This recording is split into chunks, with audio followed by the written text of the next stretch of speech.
Pour l'édification, il faut une relation concrète avec le peuple de Dieu.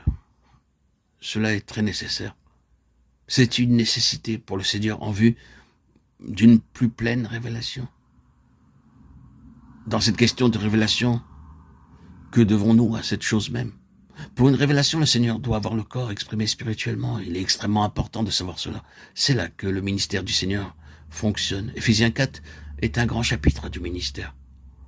On rejette tout isolément et toute pensée de départementaliser le ministère quand on a le corps exprimé réellement, quand chacun est trouvé occupant une certaine place de valeur spirituelle dans l'œuvre du Seigneur. Non pas selon les termes techniques que l'homme a coutume d'utiliser en référence à une telle œuvre, mais où chacun représente quelque chose de valeur spirituelle, où chacun est un ministre devant le Seigneur d'une certaine manière.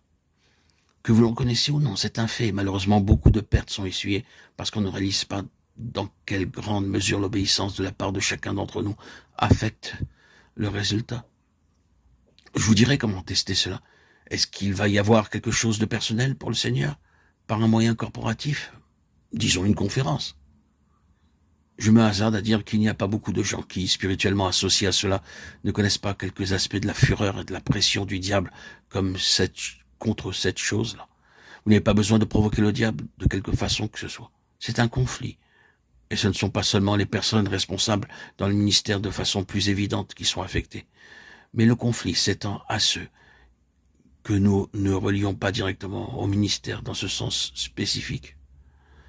Dans notre pensée, nous limitons si souvent le ministère à une certaine expression du ministère.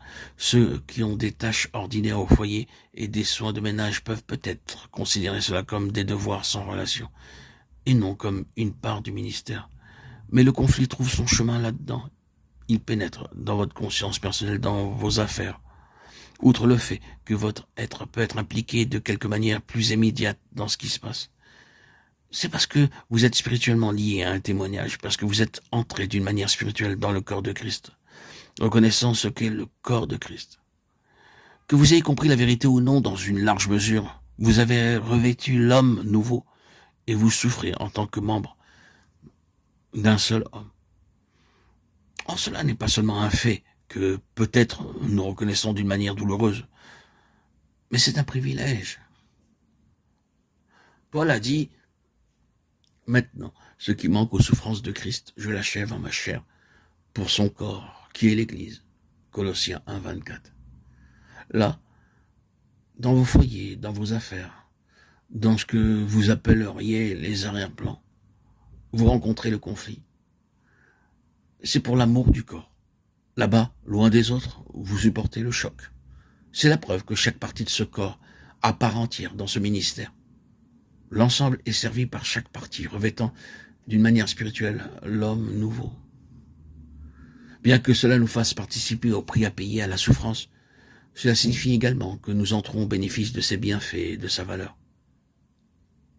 Car aucun petit nombre de membres ne peut entrer au bénéfice de la bénédiction sans que l'ensemble de ceux qui sont dans une relation spirituelle n'en bénéficient.